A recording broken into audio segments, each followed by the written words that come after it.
Sorry. Right. Okay. Sorry.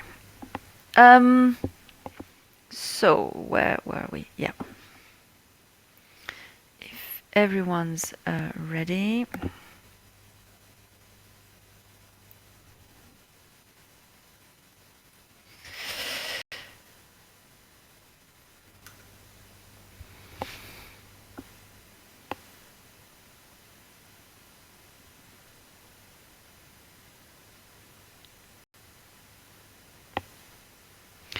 So I don't know if you're ready, and I don't know if you're watching.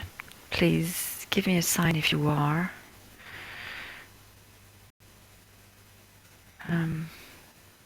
Just going to check. Okay. At least 2 people. That's great.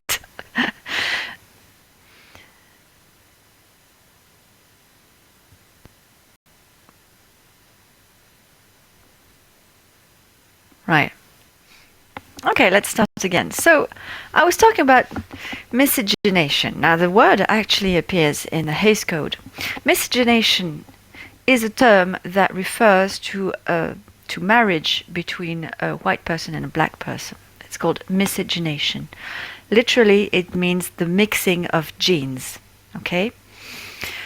So, miscegenation, which is basically a sexual relationship between a white person and a black person, was part of the things that was not allowed in a Hollywood movie.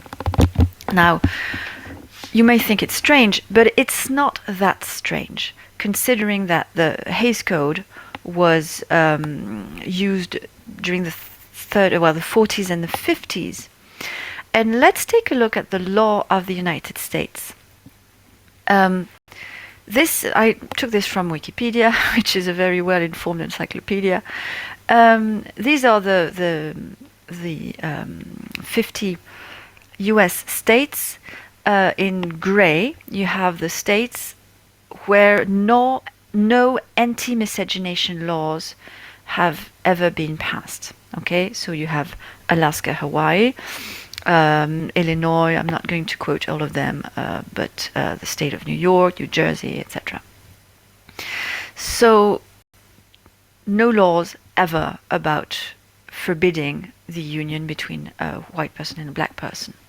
In green, you have states where there was a law, but the law was repealed before 1887. In yellow, you have a huge chunk in the west of the country where there was a law, which was repealed between 1948 and 1967. So virtually California and many states in the West and the Midwest did not allow the marriage between white people and black people at the time when Hollywood was making quite a lot of movies. And of course the states in red, which corresponds to the former Confederate states, the southern states, where slavery was legal before the Civil War. In these states, you had to wait until the 12th of June, 1967, for a marriage between a white person and a black person to be legal. And this was because on the 12th of June, 1967, a decision from the Supreme Court made it illegal for states to ban or to forbid miscegenation, the marriage between white people and black people. So basically, when you see someone like Barack Obama, when he was born, it was still illegal in some states for a white person to marry a black person.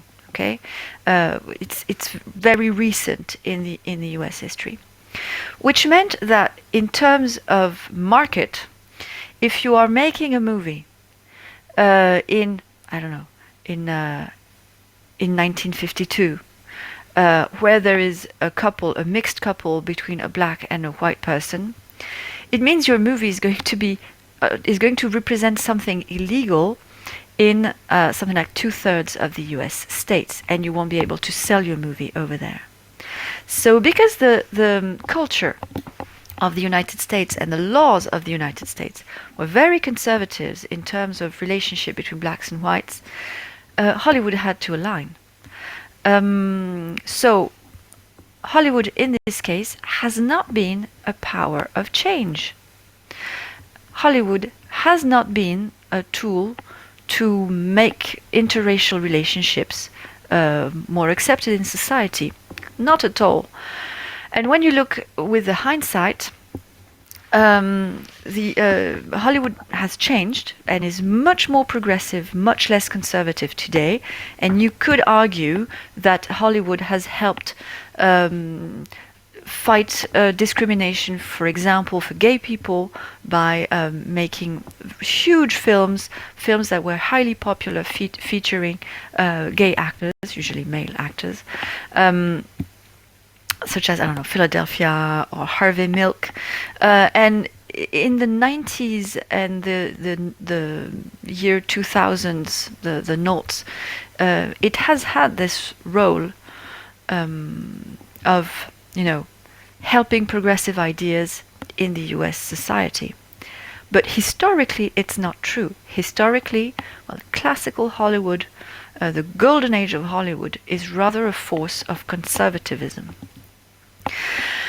Yet, Hollywood is not the only, from the 1950s, the system of studios started to weaken, to become weaker, affaiblir, for several reasons. First, after World War II and throughout the 50s, people started more and more to have television sets. And so cinema attendance started to drop. So that's one of the most important reasons, and also because after World War II, many film directors came from Europe and started to bring more, diverse cultural influences. Otto Preminger is a good example, and film directors started to direct films outside of California and outside of Hollywood. And now when you know the Hays Code, when you know how conservative Hollywood was for a while, you can appreciate how some movies diverged from the code once the code was not the major criteria. For example, you can see how Martin Scorsese's film Taxi Driver goes completely against the Hays Code. Now, Taxi Driver is a Hollywood movie, but from the late 1960s, early 1970s, Hollywood started to break the codes. Taxi Driver, I don't know if you've seen it, but there's a 12-year-old prostitute, Jodie Foster. There's quite a lot of violence. So some films managed to break the codes. And at the time when the studio system still worked pretty well, there were independent film directors who decided to direct films completely outside of the system and to get their money elsewhere. It's the case, I'm just going to focus for a minute on John Cassavetes. John Cassavetes made cinema in parallel to Hollywood movies. John Cassavetes made independent movies in New York, not in Los Angeles. And he made what he called jazz cinema, which is interesting because jazz is really a true African American type of music. What he called jazz cinema is that he gave his actors a sort of vague script, but the actors improvised, just like jazz musicians improvise at a certain point in their music. And in 1958-59, John Cassavetes shot a film called Shadows. It includes music by Charles Mingus. And the plot is about the relationship between black and white people. And so I've put a link if you want to watch it, bearing in mind that he made this film while miscegenation was completely forbidden in Hollywood movies. And if you watch this film without the historical context, you see it's just a film. It's a little bit boring maybe. But if you take this historical perspective into account, it really becomes a groundbreaking movie. So I'll let you watch it if you have a little bit of time or if you want a little bit of distraction, because it's available for free on YouTube. I'm not sure. I'm not sure it's legal, but I've put the link anyway. So I'm going to stop here and to conclude that the history of Hollywood is ripe with examples of institutionalized racism and discrimination.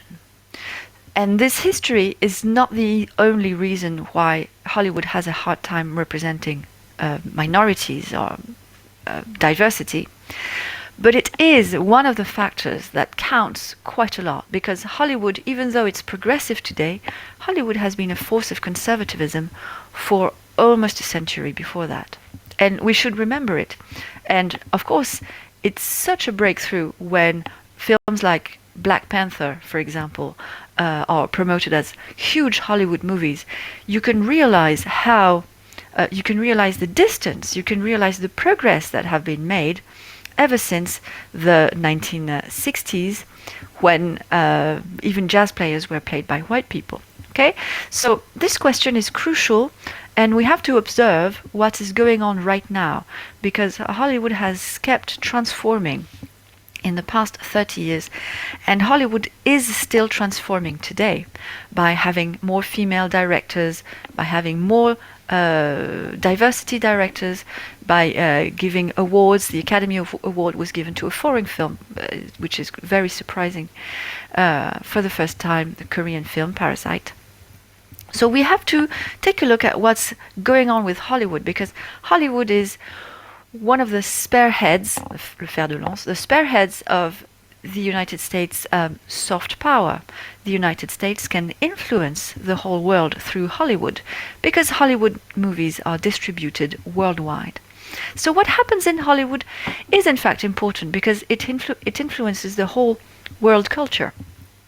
So thank you very much. I will put online the PDF file, and on the file, on the slideshow, you'll see that there is also a brief history of slavery and segregation with a couple of maps, a couple of, well, you'll see that. It's all for you to take a look at if you need, if you're interested in that. And of course, you can ask me any question you like. Right, bye-bye, and I'll see you next week. Maybe not visually. We'll talk about your devoir surveiller very soon. Okay, bye-bye.